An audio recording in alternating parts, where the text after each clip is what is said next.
Thanks for taking the time to connect, my man. How are you? Of course. I'm good.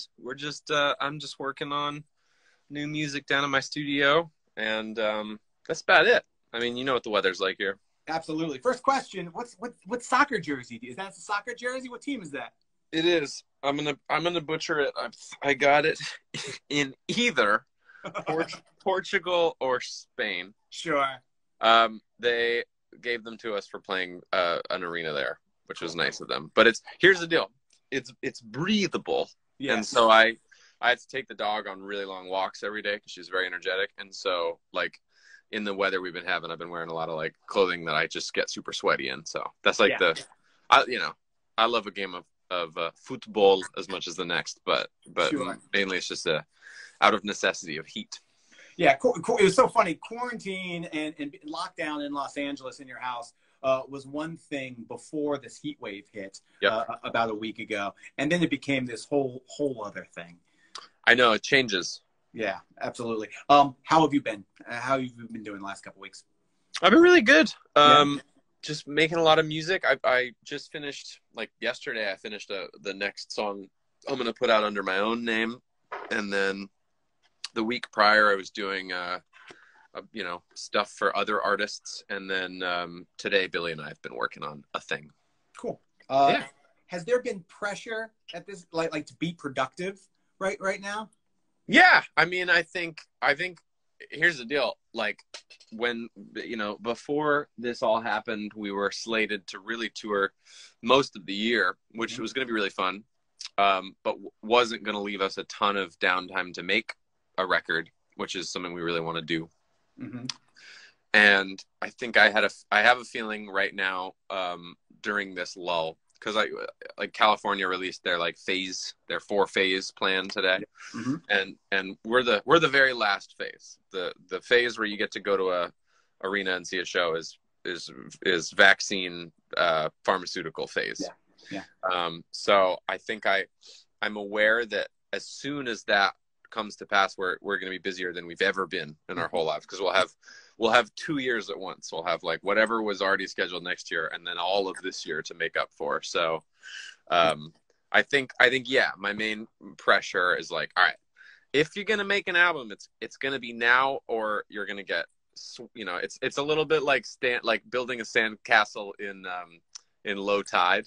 Mm-hmm. Right. Where you're like, I've only got right now to do this. Sure. Otherwise I'll be underwater. Yeah, absolutely. Do you find, and this is with all of your projects, stuff you're working on with Billie, stuff that you're working on for yourself, other artists, are these ideas that have come up since this lockdown has begun, or are these ideas that have been kind of gestating for a while that you finally have time to work on? A combo. In my case, in Billie's case, we wrote a bunch before this, and now we are writing a bunch of new stuff, either for my own project or for Billie's project. And then in terms of like projects that I'm helping other people out with, a little bit of both. Some people who have a song that they've either written because of everything that's going on, or a song that they feel is apropos, or just stuff that is old. Sure. How's the new house? New house is really rad. Yeah, we're just sort of like, it's a never ending. I was just talking to my mixer Rob today about that. It's like just never ending. Like, I had a studio built for several, like December, January, February, March, and then we found, when it rained a bunch in March, we found like a leak, and so now I get to like treat the leak. Everything's a process. Yeah, I was gonna say, owning your own home and dealing with leaks just as a regular homeowner is one thing. Having the leak in the studio is like this whole. I was like, when I found it, I was like, the room I would least like this to be in. Like, this is so frustrating. Totally. When did the idea come up to do a podcast about the house, and then so many other things? Well, I've really wanted to do a podcast for a long time. I just love listening to podcasts. I've always loved radio. I've always loved XM. I've always loved podcasts. And I think, like, to me as a musician, that, like, I guess the goal is to express yourself through music always. But sometimes there's like a story that, like, I'm aware that I'm never going to get out in a song. Some weird thing that happened the other day. And I like the idea of sharing that. And I think now that we have an audience that is interested and cares, you know, I feel like, oh, I'll you know, I put this out. And I think the other thing is like, especially in like the impetus behind starting it, when we started it was like, you know, we were going to be on tour this year and very accessible to any people that are into what we do. You know what I mean? I feel like, you know, if you lived almost anywhere in the world, you would have been able to come see a show if you wanted to this year. And now suddenly we're not, because we're not allowed to. Yeah. And so we suddenly became kind of inaccessible. And I wanted to give people, like, I think, you know, to me, that the podcast is very loose. It's just me and my girlfriend having a conversation for an hour a week. We'll take a lot of questions from people on Instagram, people on Twitter. We'll cover different topics. And I just thought it was an easy way to make myself more accessible to people. Like, you know, if somebody had a question that they, you know, were going to ask me outside of a venue in Europe, now they can just send me an Instagram DM and I'll try to answer it. We literally had someone from Europe on this live feed 10 minutes ago wanting to ask you a specific question. She lives in Germany. Her name's Kira. She was wondering if he was able to have like another job just for a day, like what would it be, like, other than being an artist and like producer and stuff, like what would he try to be? Like, it can be anything. Any job. Well, I'm completely unqualified, so take this with a grain of salt. But I really love architecture, and I love real estate in general, and that's been like, in terms of like things that I actually find myself like, not a car guy, not a watch guy. Mm-hmm. Like there are things that I just can't fake enthusiasm for. Sure. But like, as a person who owns a house and loves my house, and I'm not looking to move right now, I'll still go to like any open house I see. Like, you know what I mean? Like, I'm still like really interested in homes and architecture and interior design. So maybe that now. Her guess was cowboy. I like cowboy. Cowboy is an educated guess on her part, because that was what I wanted to be as a kid. Yeah. There you go. That's funny. Obviously, my guess is that if you had your way and everything was normal again, you would be out playing arenas as you guys were scheduled to, kind of connecting with fans that way. Well, sure. I mean, we agreed to it, so, you know, I would never. Yeah, I mean, it was a like, truth be told, man, like, I don't know that it hit me the length of it all until we were already in it. Like, I was kind of seeing the writing on the wall, like, before our tour started, of like, you know, how it was escalating everywhere. And obviously it was really bad in Italy already. Yeah. And I was unfortunately fairly certain our tour would be postponed in the middle, just because I was just looking at the world. But I can't say I imagined it would be postponed, likely, you know, as long as it probably will be. Because you know, initially they were like 2 weeks, everybody go home for 2 weeks. Yeah.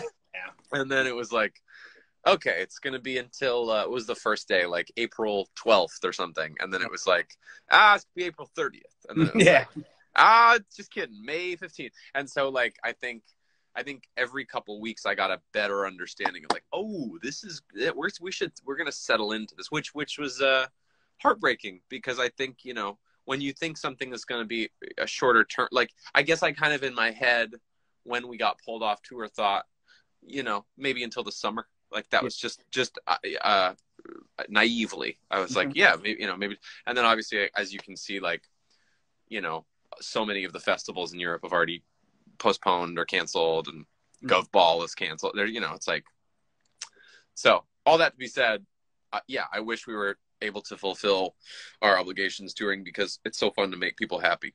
Of course. Well, I will say this: you and your family and the people that you work with have handled a tough situation with tremendous grace. Thanks. And, I can only imagine how disappointed it was, kind of leading up to this big, huge thing that you guys had worked so hard on, and then having it go away so quickly. But still, it sucked. We only did 3 shows. Like, we weren't like a leg in. We'd done 3 arena shows of the whole world tour, and then it was like, all right, go home. Yeah. Still very much stretching your legs, but you still kind of went out and were very vocal about, we're disappointed, but this is the right thing to do. We need to stop. This is what's safe for everybody. That was a crazy 24 hours, because our the last show we played was we played on a Thursday in Raleigh, North Carolina. I think it was the 13th or 12th. Mm-hmm. And that was, I mean, that day was wild because like the night before the NBA had canceled, the weird travel ban had been instated, and Tom Hanks had it. Yeah. And so I was, and again, like because of the nature of American politics, it was very regionalized. So we were kind of at the mercy of the governors in each city. Mm-hmm. And so we were kind of like, as little as we wanted to not play the shows, for the safety of the fans, we had to like just kind of like cross our fingers that the governors would do the right thing and shut everything down. Yeah. So thankfully Cuomo made the call that day, and that canceled our Madison Square Garden show, like because they did over 50 or whatever, and then everyone else followed suit, which was great. Yeah, absolutely. But yeah, crazy, so crazy. Well, we appreciate you taking the time to connect with us. Thanks. Glad you've been able to stay busy and figure out a few things to do while you've been at home. And above all, man, stay safe. We're Thank you. Appreciate it. How are you doing? We're looking forward to seeing you sometime sooner rather than later, we hope. And we're looking forward to what kind of comes out of whatever you're working on right now. But above all, yeah, stay safe, take care of the family, and yeah. Thanks, man. You doing okay? Yeah, man, I'm good. I wanted to ask you about the new neighborhood. If you've been to, if you've gotten a breakfast taco from Home State yet? I do love Home State. Yeah. Are you in Highland Park? No, see, I was in Los Feliz. I think right at the end of the year is when I moved, and we were there for 7 years, and so in Los Feliz. Yeah, in Los Feliz. The Albertsons there was our second home. Yeah, it's good to have. Well, the Albertson, I like the sassy dialogue between like my girl and I will get like the healthy peanut butter from like a Lassen's, and then we'll go across the road and we'll get like whatever basic shit we need.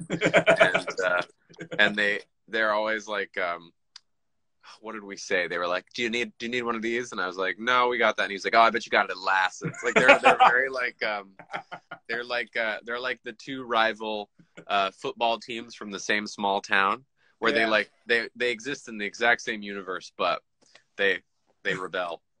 We were at that Albertson so much when we lived there. When we moved, we felt like obligated. Should we go and just say goodbye to the staff? Should we? Like it's a good crew over there. Yeah, they're really nice. Cool. Thanks for taking the time, Finneas. We will talk to you. Of course, dude. Take care, man. All right, be safe, my man. See ya.